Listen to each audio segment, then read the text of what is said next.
Hi friends, welcome है। तो आज हमें लवली प्रोफेशनल यूनिवर्सिटी के स्कूल ऑफ मैकेनिकल के अंदर, जहाँ पे आज हम हैं स्टूडेंट्स के साथ, तो उन्हीं से बात करते हैं कि क्या कर रहे हैं और कैसे कर रहे हैं। और मेरे पीछे कुछ आप देख ही रहे हो, मैकेनिकल से रिलेटेड चीज़ें होने वाली है और सारा आप थोड़ा सा दिखाओगे। इनसे सारा कुछ पूछने वाले कि यहाँ पे कैसे क्या करते हैं। पीछे भी ड्राइंग्स लगी हुई हैं, तो उसके बारे में भी आज बात करेंगे। तो चलिए इनके साथ बात करते हैं। हाय, सबसे पहले तो ये बताइए आप कैसे हैं यहाँ पे? I am good. आप कैसे हैं? गुड। तो मुझे ये बताइए सबसे पहले कि आप क्या कर रहे हैं यहाँ पे? एक्चुअली मैं BTech mechanical engineering third year का स्टूडेंट हूँ। Okay. ये हमारा ऑटोमोबाइल लैब है। Okay. ये हमको इंडोफार्म ने स्पॉन्सर करा है और एलपीयू के थ्रू हम ये अपॉर्चुनिटी मिली है ताकि तो ये जो ट्रैक्टर है आपका जो इंडोफार्म्स का, ये आपको इंडोफार्म वालों ने दिया? हाँ, इंडोफार्म वाले ने स्पॉन्सर करा है और एलपीयू के थ्रू हमें अपॉर्चुनिटी मिली कि हम ये बहुत सारी चीज़ों को प्रैक्टिकल नॉलेज इंप्लीमेंट कर सकें।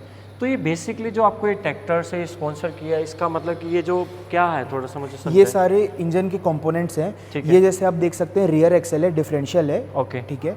ये हमारे अगेन यहाँ पर क्लच असेंबली है। यहाँ पर इसके क्लच प्लेट्स वगैरह रखे हुए हैं। ठीक है। सेम यहाँ पर अगर हम देखेंगे तो ये हमारा क्रैंकशाफ्ट असेंबली है। फिर ये पिस्टन है जो इंजन सिलेंडर्स के अंदर यूज़ करते हैं हम। ठीक है। फिर अगेन यहाँ पर आगे आएंगे तो ये सारे ब्लॉक्स वगैरह हैं इंजन के, जो हम लोग सारे कंपोनेंट्स को असेंबल करके इंजन बनाते हैं, इंजन बिल्ड तो करते हैं। ये जो चीज़ें लगी हुई हैं इनके ऊपर, ये थोड़े से स्कैनर वगैरह लगे हुए हैं जैसे, ये क्या चीज़ें हैं? एक्चुअली ये स्कैनर इसलिए दिया गया है क्योंकि हम स्कैन करके चेक कर सकते हैं कि कौन सा पार्ट है और ये कहाँ पर लगता है, कहाँ पर इसको यूज़ कर सकते हैं। जैसे ये एक स्कैनर पड़ा है, ये एक मेन, ये इस पार्ट को क्या बोलते हैं? ये हमारा डिफरेंशियल है।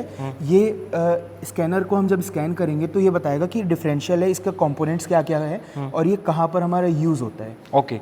सो जो ये ट्रैक्टर है, मतलब कि इसके अंदर ये सारा, मतलब कि स्कैनिंग लगी होती है इसके अंदर? देखिए जो यहाँ पर है, हम ये एक पार्ट है जो हम लोग ऐसा डेवलप करें कि स्कैनर के थ्रू हम लोग ये सारी चीज़ें चेक कर सकते हैं। अच्छा। बट अगर आप पहले से अगर देखने जाएंगे तो वैसी कुछ चीज़ें नहीं होती है, मतलब प्री डिफाइंड। बट यहाँ पर बिकॉज ऑफ एलपीयू में हम पढ़ रहे हैं तो यहाँ पर हमको अपॉर्चुनिटी मिल रही है कि अलग अलग चीज़ों को हम और ज़्यादा अच्छे से देख सकें। अभी खुद ट्रैक्टर बना लेते हो? मैंने अभी रिसेंटली एक गो कार्ट कॉम्पिटिशन में गो कार्ट बनाए हैं। Okay. और हम उसके विनर भी रह चुके हैं। Very good. सो मैं कुछ ऐसे ऐसे प्रोजेक्ट्स करते रहता हूँ। Recently I have worked with army Indian military also. Very good. So we modified the Indian army tank T-72। Oh, good good good good good.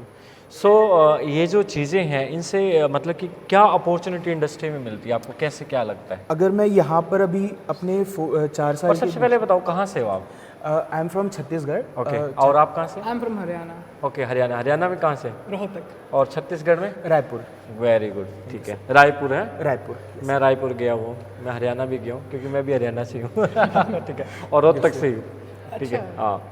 तो मैं ये भी पूछना चाहता हूँ कि ये जो चीज़ें असेंबल करवाते हैं, आपको ये दे रहे हैं, तो जैसे मतलब कि आज के डेट में फार्मर्स देखें तो उनको क्या न्यू टेक्नोलॉजी में आप हेल्प कर रहे हैं थोड़ा सा?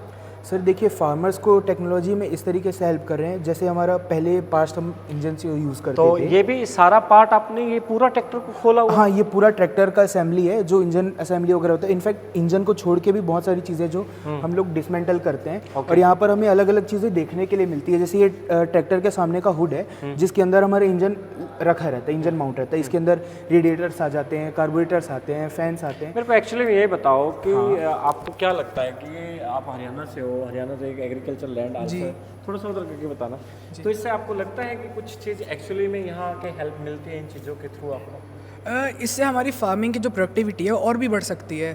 और जो बेसिकली हरियाणा एक फूड सोर्स है, पूरे इंडिया के अंदर हरियाणा की तरफ से फूड जाता है। तो अगर हम हरियाणा के फार्मर्स की कोई हेल्प कर सकते हैं तो बहुत हम शुक्रगुजार होंगे, हम उनके लिए कुछ बड़ा कर पा रहे हैं। तो मतलब कि यूनिवर्सिटी में आने के बाद, ये अपॉर्चुनिटी मिलने के बाद कुछ लगता है कि यूनिवर्सिटी कुछ कर रही है ऐसा? बहुत कुछ कर रही है। हमें यहाँ पर बहुत एक्सपोजर मिलता है कि ऐसा कहीं नहीं होता है कि हमें अलग अलग पार्ट्स खोल के एक पूरी क्लास होती है जिसके हमें सिखाया जाता है। डेडिकेटेड लैब पूरे ट्रैक्टर को प्लान करती है। पूरी एक ये लैब सिर्फ है। ट्रैक्टर के लिए बस नहीं है, ये लैब ट्रैक्टर के लिए। बगल वाली लैब हम देखेंगे तो और डिफरेंट ऑटोमोबाइल्स वगैरह के लिए कंपोजिट है। मटेरियल के लिए है और साथ वाली लैब ईवीज के लिए मतलब कि ओवरऑल वर्थ है यहाँ पे? हाँ वर्थ इट। तो डेफिनेटली। अच्छा, ये जो ड्राइंग्स वगैरह लगी है थोड़ा सा इसके बारे में मेरे को बताओ। हाँ, ये जैसे ड्राइंग्स अगेन आप देख सकते हैं, ये पूरे ट्रैक्टर्स की ड्राइंग्स है? ये लैब पूरे ट्रैक्टर की है। यहाँ पर जितना भी चीज़ें आप देखेंगे सारे इंजन के असेंबलीज के बारे में होगा, ट्रैक्टर के बारे में जो जो कंपोनेंट्स यूज़ होते हैं। जैसे अगर आप यहाँ पर देख सकते हैं, ये अगेन इंजन का एक ब्लॉक है, ठीक है। फिर यहाँ पर बाकी सारी चीज़ें इसमें बना हुआ है। यहाँ पर आपके पास कोड भी है कि कौन से कोड है और आपको कौन सा इसका मटेरियल है। अच्छा, इससे सीख के आपने गो कार्ट खुद डिजाइन किया सारा? हाँ, हमने खुद डिज़ाइन करा, फैब्रिकेट करा और फिर अगेन उसे इवेंट में लेके गए थे। वेरी गुड यार। बिकॉज ऑफ LPU हम लोग को ये प्रैक्टिकल नॉलेज मिल रहा है, तो इतना आगे हम मतलब कि वर्थ है। Worth it. सो आपने कैसे एडमिशन लिया, थोड़ा सा एडमिशन बताएंगे आप? बेसिकली मैंने LPNS दिया था in the month of June and July basic, और मैंने वो क्लियर किया और मेरी 50% स्कॉलरशिप लग गई। तो फिर मेरे को फॉर श्योर हो गया कि भाई अब तो LPU ही जाऊँगा मैं। स्कॉलरशिप मिली आपको हर सेमेस्टर में मिलती है? हाँ, हर सेमेस्टर में ओवरऑल 4 साल ये रहती है? ओवरऑल कंटिन्यू रहती है कि सेम फीस रहती है और सेम फीस कंटिन्यू रहती है, और उतनी स्कॉलरशिप आपकी रहती रहती है। रहती है। सो मुझे ये बताएं, जो रायपुर से आने वाले हैं छत्तीसगढ़ से, उनके लिए क्या मैसेज, जो मैकेनिकल इंजीनियरिंग या ओवरऑल यूनिवर्सिटी में एडमिशन लेना चाहते हैं?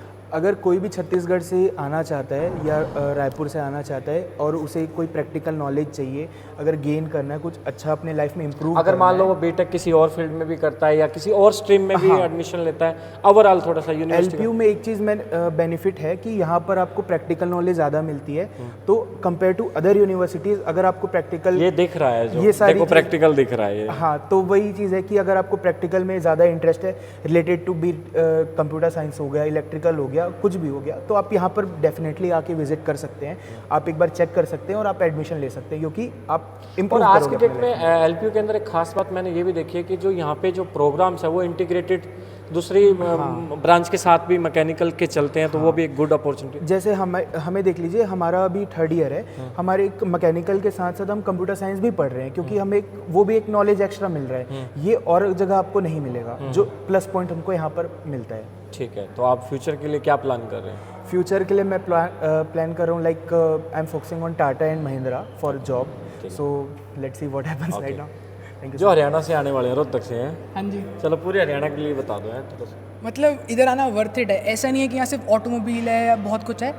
साथ वाला लैब है जिसके अंदर हम थोड़ी हरियाणवी भी आने दो ना, हरियाणा से होगी रोहतक से, इतनी नहीं आती। ऐसा नहीं है कि यहाँ सिर्फ ऑटोमोबाइल लैब है, हमारे साथ में एक कंपोजिट लैब है जिसके अंदर जो धान बच जाती है ना हमारी किसानों की, जो पोल्यूशन फैला रही है, हम उससे क्या कर रहे हैं, कंपोजिट बना रहे हैं। कंपोजिट लकड़, बेसिकली लकड़ बना रहे हैं, और हमारा जो लकड़ बनी है उसकी जो स्ट्रेंथ है वुड से ज़्यादा ही है। उसका मॉइस्चर कंटेंट जो होता है, DRDO को टक्कर दोगे। हाँ, देने वाला, टेंशन नहीं। और जो क्या कहते हैं मॉइस्चर होता है वो कम सोखता है वाटर, नॉर्मल वुड के कंपैरिजन में। तो हम बेसिकली यूनिवर्सिटी को भी पिच करेंगे, और ऐसा नहीं, हमारी यूनिवर्सिटी का बेसिकली बेस्ट चीज़ क्या है, 4th ईयर करने जा रहे हैं डाटा। तो हमारी यूनिवर्सिटी का बेस्ट चीज़ क्या है, आप इनोवेट करो, यूनिवर्सिटी फंड करेगी। वेरी गुड, यहाँ स्टार्टअप आपको काफ़ी मिल जाते हैं। हाँ, तो हम जैसे अब कर रहे हैं, अब हम अपनी यूनिवर्सिटी के अंदर पिच करेंगे, सर के पास जाएंगे, चांसलर सर के पास कि सर हमने ऐसे वुड बनाया है, तो जैसे MBBS ब्लॉक पीछे बन रहे हैं, तो हम चाह रहे हैं कि जो उसके अंदर नए जो जितने भी टेबल चेयर लगे वो हमारे वुड से लगे। चलो गुड है। अच्छा, तो ये था सारा का सारा प्रोसेस। जो देखिए सबसे बड़ी बात है, जो दिख रहा है वो वही चीज़ है, ठीक है। और सेकंड मैं आपको ये बोलता, अगर आप भी यहाँ पे एडमिशन लेना चाहते हो, चाहे बीटेक मैकेनिकल में लेना चाहते हो, चाहे ओवरऑल यूनिवर्सिटी में कहीं भी लेना चाहते हो, तो मैंने डिस्क्रिप्शन में लिंक मेंशन कर दिया है। आप वहाँ से डायरेक्ट क्लिक करके LPNest के पेज पे पहुँच जाओगे, वहाँ पे आप LPNest अप्लाई कर सकते हैं। और LPU RMV124 एक डिस्काउंट कूपन कोड है, ये भी लगा लेना, तो आपको 20% का डिस्काउंट भी मिल जाएगा, क्योंकि LPNest कंपलसरी है मोस्टली। और LPNest एक एग्जाम नहीं है, ये आपको स्कॉलरशिप भी देता है। Yes sir. तो आपको 50% मिली, आपको मेरे को भी 45%। 45% मिली। तो ये थी आज की हमारी जर्नी स्कूल ऑफ मैकेनिकल को लेकर। अगर आपको भी अच्छा लगा तो please like, share and comment. Thank you.